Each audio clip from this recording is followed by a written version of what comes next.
Hello friends, welcome back to Competitive Geeks. Guwahati High Court Junior Administrative Assistant Poster Recruitment target কৰি পেলাই আমি যেটো জিকে booster সিৰিজ start কৰিছিলো সেইটো আমি আজি কন্টিনিউ কৰিম। এইটো হ'ব পাৰ্ট 6। ইয়াৰ আগত 5টা ভিডিও আমি অলৰেডি আপলোড কৰিছো। আপুনি আগৰ ভিডিও কেইটা যদি চোৱা নাছিলে ডেসক্ৰিপচনত থকা লিংকত গৈ পেলাই এইটো ভিডিও চোৱা হলে চাই ল'ব পাৰিব।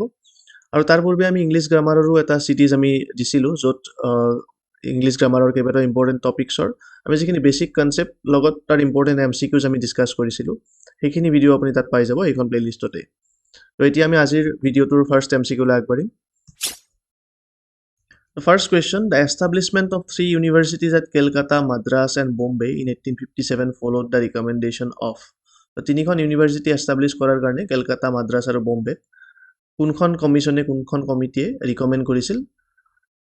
ইয়াত কাৰেক্ট আনসাৰ হ'ব অপশ্যন সি, উডছ ডেছপাটছ অফ 1854।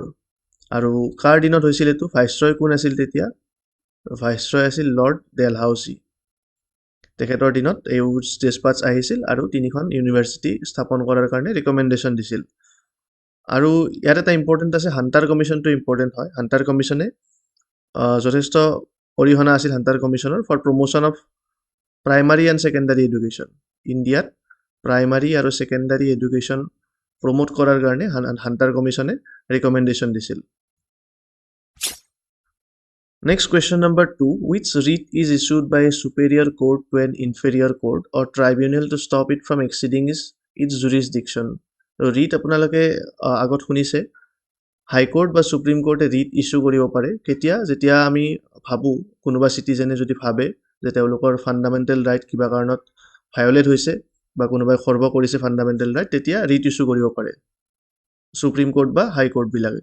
তো ইয়াত ৰিট কোনটো ৰিট ইস্যু কৰা হয়? সুপেৰিয়ৰ কোৰ্ট, মানে ধৰক সুপ্ৰিম কোৰ্টে লোৱাৰ কোৰ্টক বা হাই কোৰ্টে লোৱাৰ কোৰ্টক ইস্যু কৰিব, ইনফেৰিয়ৰ কোৰ্টক যদি তেওঁলোকে ভাবে যে যিটো তেওঁলোকৰ জুৰিছডিকশ্যন আছে, এটা জুৰিছডিকশ্যন থাকে, যেনে হাই কোৰ্ট এখনে এখন ষ্টেটৰ ভিতৰত তেওঁলোকে মানে কি তেওঁলোকৰ পাৱাৰটো থাকে, তেওঁলোকে তাত অৰ্ডাৰ পাছ কৰিব পাৰে। যদি তেওঁলোকে নিজৰ জুৰিছডিকশ্যন ক্ৰছ কৰি যায়, বাহিৰত গুচি যায়, তেতিয়া সুপ্ৰিম কোৰ্টে তেওঁলোকক কি ৰিট ইস্যু কৰিব বা হাই কোৰ্ট এখনে সাবঅৰ্ডিনেট কোৰ্টবিলাকক, ডিষ্ট্ৰিক্ট কোৰ্টবিলাকক কেনেকুৱা ৰিট ইস্যু কৰিব? কাৰেক্ট আনসাৰ এইটো হ'ব প্ৰহিবিশ্যন। নেক্সট ইয়াত ৰিট কেইটা দি দিয়া হৈছে, 5টা ৰিট আছে টোটেল। হেভিয়াছ কৰ্পাছ, মিনিংটো হ'ল you may have the body. যেতিয়া কোনোবা এজন মানুহক ডিটেইন কৰি ৰখা হয় ইললিগেলি, তেতিয়া কোৰ্টে এই ৰিটটো ইস্যু কৰিব পাৰে যে আপুনি যিজন মানুহক এৰেষ্ট কৰিছে, ডিটেইন কৰিছে, তেওঁক আমাৰ সন্মুখত প্ৰডিউচ কৰক, কি ভিত্তিত তেখেতক এৰেষ্ট কৰা হৈছে। মাণ্ডামাছ কেতিয়া? For enforcement of public duty. কোনোবা এজন পাব্লিক অফিচিয়েলে, অফিচাৰ এজনে যদি তেখেতৰ ডিউটি পাৰফৰ্ম কৰিব বিচৰা নাই, যিখিনি তেওঁলোকে কৰিব লাগে, তেতিয়া কোৰ্টে এইটো ৰিট ইস্যু কৰিব পাৰে, নিজৰ কামখিনি আপুনি ঠিকমতে কৰক। চাৰ্টিঅৰাৰী কি হয়? যিটো আমি প্ৰহিবিশ্যন ক'লোঁ, ইনফেৰিয়ৰ কোৰ্টৰ যিখিনি জুৰিছডিকশ্যনৰ বাহিৰত গুচি গ'লে প্ৰিভেণ্ট কৰিলে প্ৰহিবিশ্যন। আৰু যদি তেনেকুৱা অৰ্ডাৰ এটা অলৰেডি দিয়ে দিছে সুপেৰিয়ৰ কোৰ্টে, ধৰক ডিষ্ট্ৰিক্ট কোৰ্টে এনেকুৱা অৰ্ডাৰ এটা দি দিছে যিটো তেওঁলোকৰ জুৰিছডিকশ্যনত নাহে, তেতিয়া হাইকোৰ্টে সেই অৰ্ডাৰটো কুৱেছ কৰিব পাৰে বাই ইউজিং চাৰ্টিঅৰাৰী। তাৰপিছত কিয় ৱাৰেণ্টো ইছ্যুড টু প্ৰিভেণ্ট, যিটো আমাৰ পাব্লিক অফিচিয়েল কোনোবা এজনে ধৰক এটা অফিচত আছে, এটা অফিচত তেওঁ অকুপাই কৰি ৰাখিছে, যদি আনলফুলি অকুপাই কৰি ৰাখিছে, তেতিয়া এইটো ইস্যু কৰা হয়। মানে কি ভিত্তিত আপোনাৰ লিগেল ক্লেইম আছে নে নাই, সেই অফিচটোত যে আপুনি আছে কি ভিত্তিত আছে, কি ভিত্তিত আপুনি বহিছে তাত, তেনেকুৱা এইখিনি চাই ল'ব এবাৰ। Next question number 3, the scientific study of mushrooms is known as. So' মাছৰুমৰ চাইণ্টিফিক ষ্টাডিটোক আমি কি বুলি কওঁ? কাৰেক্ট আনসাৰ হ'ব এইটো মাইক'লজি। চ' আচলতে অকল মাছৰুম নহয়, ইয়াত চাইণ্টিফিক ষ্টাডি অফ ফাংগাই, ফাংগাইৰ ইয়াৰ ভিতৰত মাছৰুম আহিব, ইষ্টটো আহিব, এইটো হ'ব মাইক'লজি। ফাইক'লজি কাক কয়? ফাইক'লজি হ'ব চাইণ্টিফিক ষ্টাডি অফ এলগি। অৰ্নিথ'লজি হ'লে চাইণ্টিফিক ষ্টাডি অফ বাৰ্ডছ। আৰু এণ্টম'লজি হ'লে চাইণ্টিফিক ষ্টাডি অফ ইনছেক্টছ। ইম্পৰ্টেণ্ট আটাইকেইটা মনত ৰাখিব। ইয়াত যদিও আমি এটা কুৱেশ্যন চালোঁ, 4টা কুৱেশ্যন ইয়াত সোমাই আছে। Scientific study of algae, phycology, birds হ'লে অৰ্নিথ'লজি, আৰু ইনছেক্টছ হ'লে এণ্টম'লজি। নেক্সট কুৱেশ্যনলৈ আগবঢ়াৰ আগত এইখিনিতে আপোনাক জনাব বিচাৰোঁ, গুৱাহাটী হাইকোৰ্টৰ JAA পষ্টৰ ৰিক্ৰুটমেণ্টক টাৰ্গেট কৰি পেলাই আমি অনলাইন মক টেষ্ট চিৰিজ এটা লঞ্চ কৰিছিলোঁ, য'ত 10টা ফুল লেংথ মক টেষ্ট আপুনি পাব। Completely latest pattern and syllabus তাত ফ'ল' কৰা হৈছে, আৰু আনকি অসমীয়া ছেকশ্যনো ইনক্লুড কৰা হৈছে, যিহেতু অসমীয়া ছেকশ্যনটো কোৱালিফাইং হিচাপে ইনক্লুড আছে আগৰ পৰা। তো যিহেতু কেণ্ডিডেটসকলে বিচাৰে আমি 5টা টেষ্টত ফাৰ্ষ্ট 5টা টেষ্টত আমি অসমীয়া ছেকশ্যনটো ইনক্লুড কৰিছোঁ ইয়াত যথেষ্ট হেল্পফুল হ'ব আপোনাৰ কাৰণে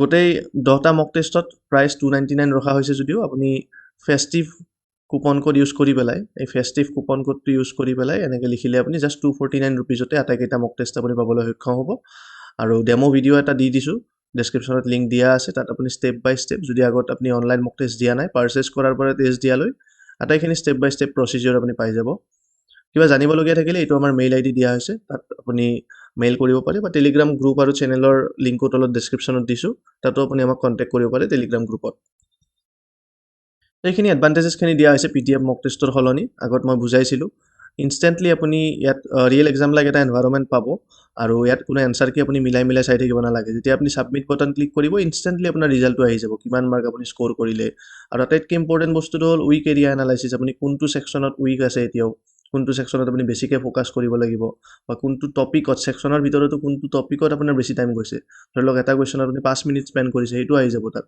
এইটোত আপোনাৰ 5 মিনিট খৰচ হৈছে তথাপি আপোনাৰ আনচাৰটো ফুল হৈছে এইটোত আপুনি ফ'কাছ কৰিব লাগিব যথেষ্ট হেল্পফুল হ'ব আপোনাৰ কাৰণে যদি আপুনি JEEৰ কাৰণে প্ৰিপেয়াৰ কৰি আছে আৰু মোবাইলত যদি আপুনি দিব বিচাৰে আমাৰ এণ্ড্ৰইড এপ এটাও অলৰেডি লঞ্চ হৈছে প্লে ষ্টৰত আপুনি গৈ পেলাই CGH বুলি চাৰ্চ কৰিলে আমাৰ এণ্ড্ৰইড এপটো পাব তাতো আপুনি টেষ্টবিলাক লগ ইন কৰি পেলাই দিব পাৰিব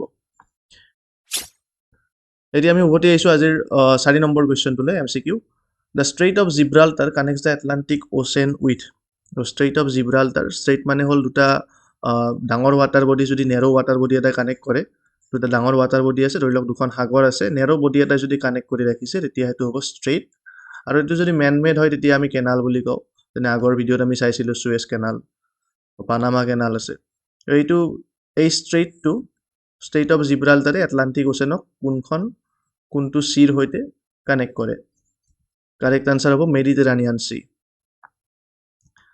এটা ইম্পৰ্টেণ্ট ষ্ট্ৰেইট এইটো ষ্ট্ৰেইট অফ জিব্ৰাল্টাৰ এইফালে আছে এটলাণ্টিক অ'চেন এইফালে আছে মেডিটেৰানিয়ান চি এই দুটা কানেক্ট কৰি ৰাখিছে ষ্ট্ৰেইট অফ জিব্ৰাল্টাৰে এটা নেৰ' ৱাটাৰ বডি আৰু আপোনাক কুৱেশ্যন এনেকৈও আহিব পাৰে কুৱেশ্যনটো কোনটো ষ্ট্ৰেইটে ইউৰোপ আৰু আফ্ৰিকা এই মহাদেশ দুখনক ছেপাৰেট কৰি ৰাখিছে তেতিয়াও আনচাৰ হ'ব কিন্তু ষ্ট্ৰেইট অফ জিব্ৰাল্টাৰ মনত ৰাখিব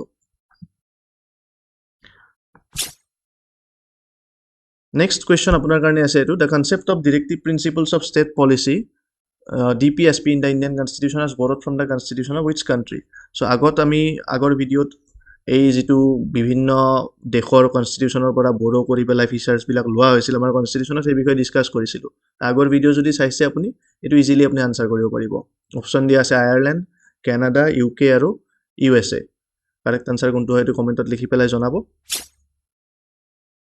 Next question number 6. The famous book Rashtarangini, River of Kings, zero meaning, which records the history of the kings of Kashmir was written by Rashtarangini.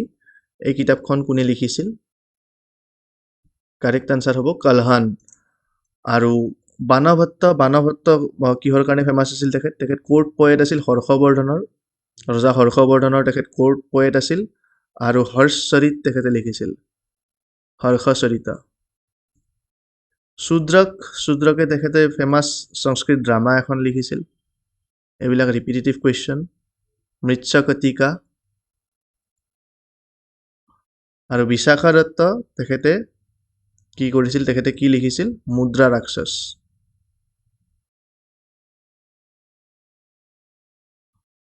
ৰাক্ষস তেখেতে লিখিছিল